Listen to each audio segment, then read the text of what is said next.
Day 2 of the Bassmaster Virginia Invitational here on Lake Gaston. Our tournament leader, Gerald Beck, has hooked his first bass of the day. Gerald's been fishing about 4 hours now without a bite. It looks like he's hooked a decent fish. He's bringing him up carefully across the side of the boat. He doesn't want this bass to jump. Oh, that really hurt Gerald Beck. He needed that bass. That fish was almost 4 pounds, and it would have been his first keeper of the day. The agony of angling. Gerald Beck's on an emotional roller coaster. Yesterday on top the Virginia Invitational leaderboard. Today, 3 pounds and 13 ounces. Now, Beck, that's coming off a 20-pound stringer. That's going to be hard to live with. Well, you know, my luck wasn't going with me today as good as it was yesterday. But for David Ashcraft, today's his day. 14 pounds 7 to take the lead. This could be an Ashcraft move. Folks, he's a dynamite angler. He took it, folks. 18 pounds, 5 ounces. Let's give him a good hand. Bingo! Man, alive. Look at these people. These are just 3 of the largest. Now this, he's got a pattern developed. If it holds up tomorrow, he'll win this tournament. He's clearly taking the lead. The thing about what I'm doing is you got to take your time. You get in a hurry, you're not going to get bit. You've got to be there when the fish move up. For sure, David Ashcraft moved up from 28th place to the lead with 27 pounds, 14 ounces. And Brad Brooks jumps from 14th to 2nd on the Jersey's Activewear leaderboard, followed by Ricky Deal, Gerald Beck, and Gerald Swindle in 5th. It's the morning of the final round of competition at the Virginia Bassmaster Invitational. And our leader, David Ashcraft, is back on his starting spot. It's a point near the mouth of Stonehouse Creek. Now, David's using a Magnum Wigglewort crankbait. It's a lure by Storm that normally averages about 13 feet. But David's made a modification to the bait that's giving him an extra 2 feet of depth. And here's how he's doing it. The suspend strips is really a revolutionary innovation by Storm.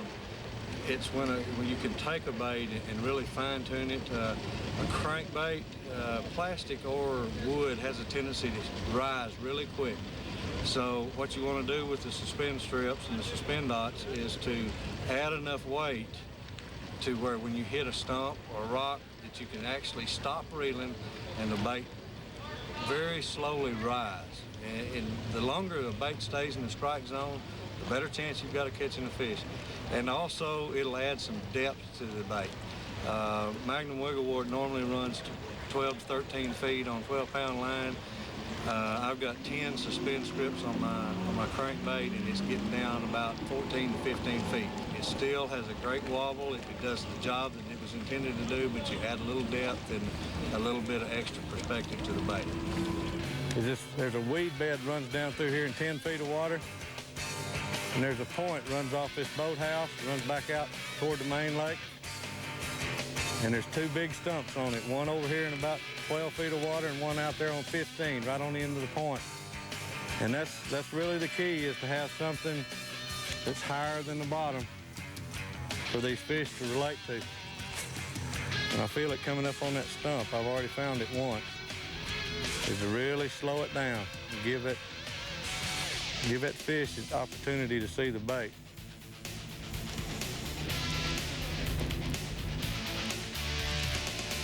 There he is. Ah, big fish. Big fish. Get over there. Get over there. There he is. Come on in the house here, darling. Get on down there, big fish. Woo, thank you, Lord. Come on in the boat. I ain't seen the hook yet.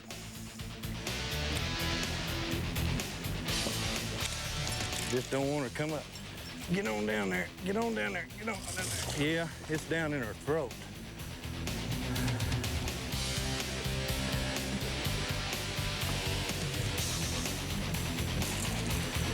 Oh, thank you, Lord. Oh, that's a good fish.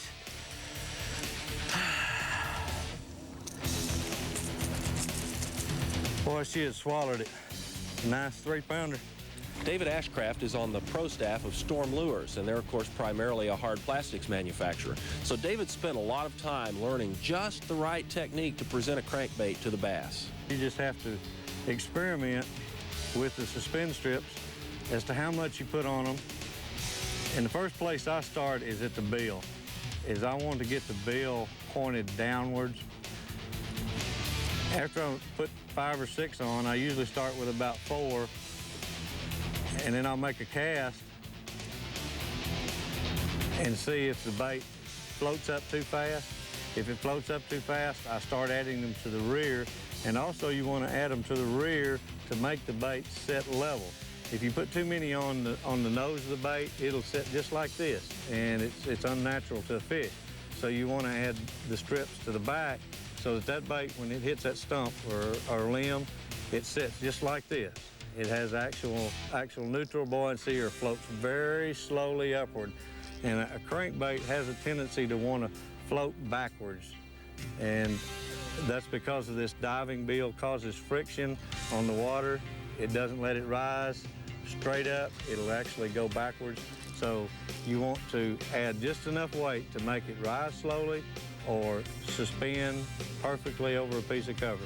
And it's very critical that you know just exactly what type of bait you're using. Many different manufacturers have different wall thicknesses, different weight baits, different buoyancies. So you can't just go putting suspend dots or suspend strips on a bait and expect it to work. You've got to experiment. There he is. Whoa, that's a big one. That's a huge fish. That's the one I need. I'm not gonna rush him. It is pulling dude. Boy, she's fixing to take off and run. No, she, get down, get down, get down, get down. Get down. All right, she's about ready. Oh, get down. She's about ready. She's ready, JR. She got a good hook. Oh, thank you, Lord. Thank you. Here comes our leader from yesterday, Mr. David Ashcraft of Arkansas. He has 27 pounds and 14 ounces. You got to have 6 pounds and 3 ounces to reclaim the lead.